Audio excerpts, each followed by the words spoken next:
Hello, everyone. This is Navy Veteran, Navy Vet 82, which stands for Navy Veteran Electronics Electronics Technician Second Class. I'm going to go real quickly into a brief synopsis of the summary of the parties from Civil War and what it is today. The, uh, in 1856 and 1860 platforms, the 1856 Democratic platform. At this time, Democrats were a party of small government and states' rights.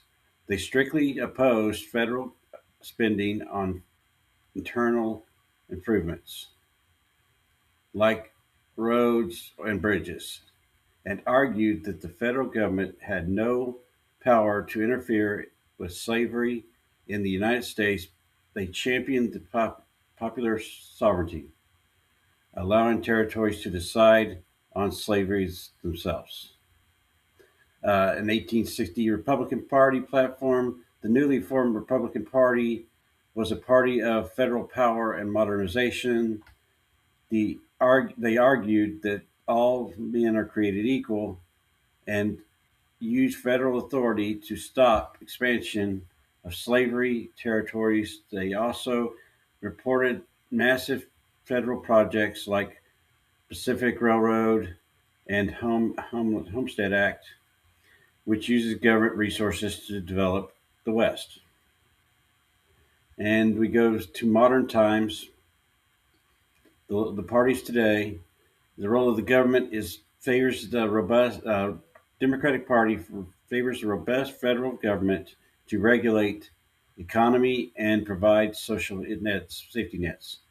The Republican Party favors states' rights and limited federal intervention in the economy. Taxation. Uh, Democrats support progressive taxation, higher rates for higher earners to fund public program services.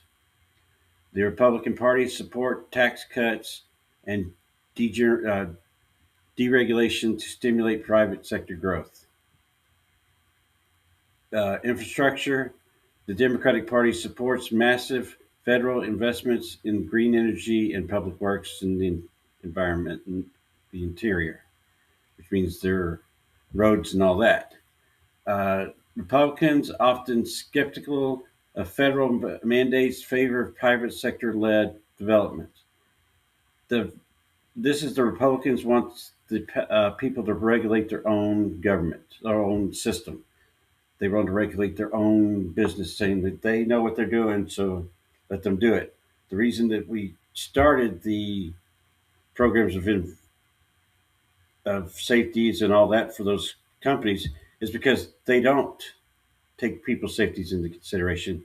They don't take what they do, their profits into consideration. They are looking out for themselves. They want their money, whatever the cost. And that means if it costs them a person, they'll just replace them. They don't care. And that's why we have the switching in companies that we used to have people stay at a company for a long time. Now they're moved from company to company because there's no reason to stay because they're not looking after their people anymore.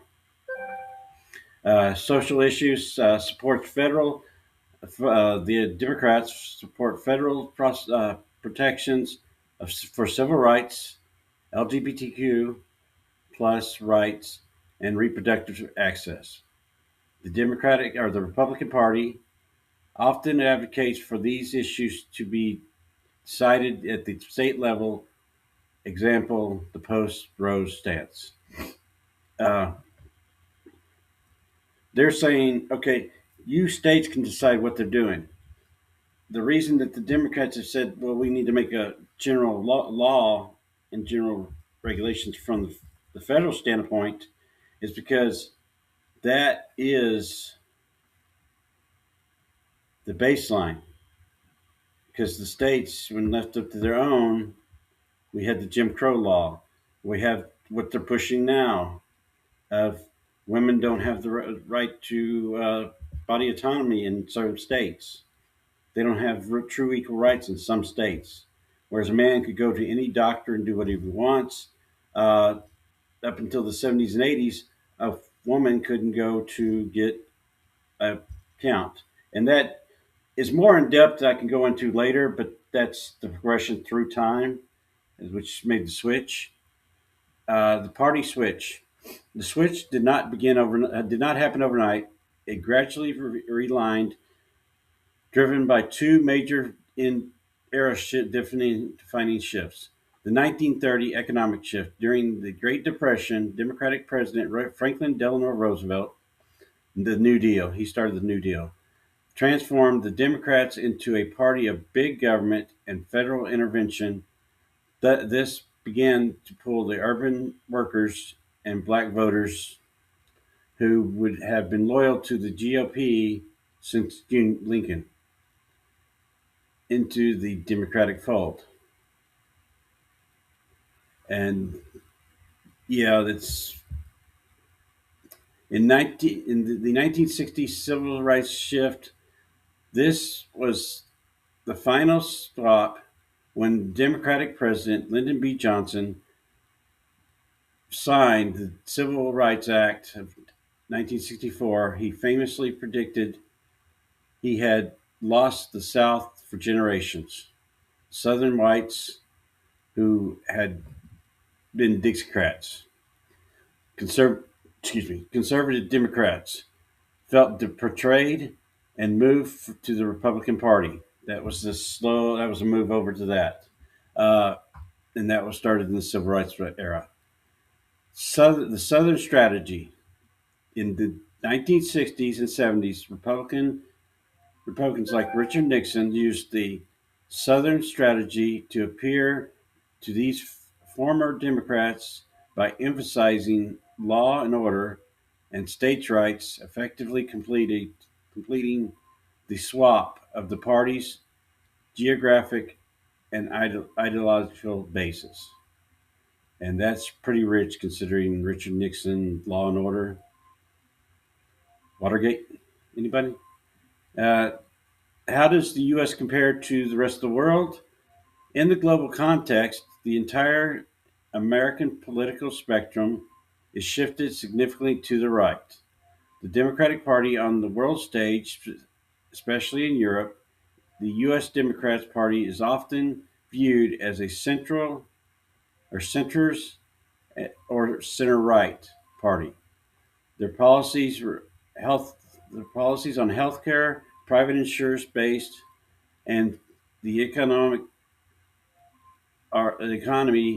on more similar to liberal or conservative party in the UK are German than to the socialist or social democrat party. The Republican Party, the modern GOP, which is our German party, our Republicans, is seen as the far right compared to the traditional European conservative views party.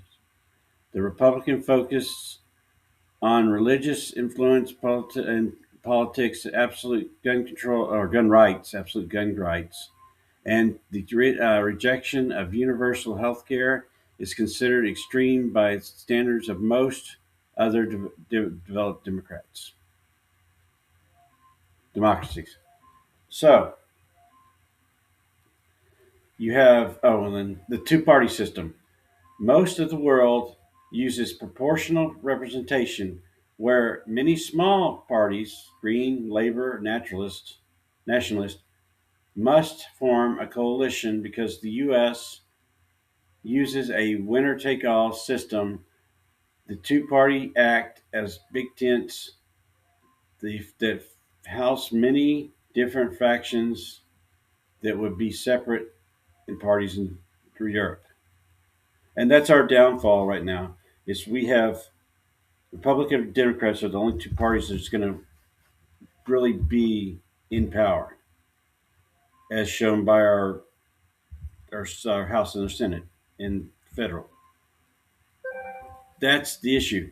And if you want to go in more depth, there's the video that's attached to this, and it'll be on my Substack. and it shows the progression across as time went. I will go into more detail because I want to break it down and show how these different parties evolved and how the parties not only evolved but also how they ventured off their other parties. Because now the GOP in the 80s was pushing to help immigrants and find a pathway to citizenship with the Reagan era. That pushed a lot of people off, and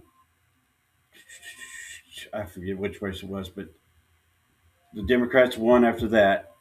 But that's when in 2016 Trump came along and pushed the narrative of we need to control immigrants. We need to get them out of here. We don't need these. He calls them illegals, but they're undocumented out of this country.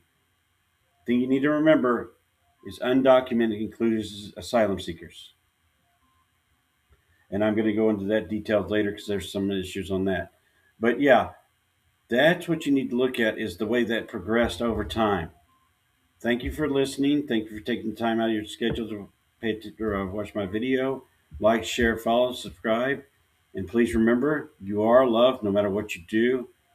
And thank you and goodbye.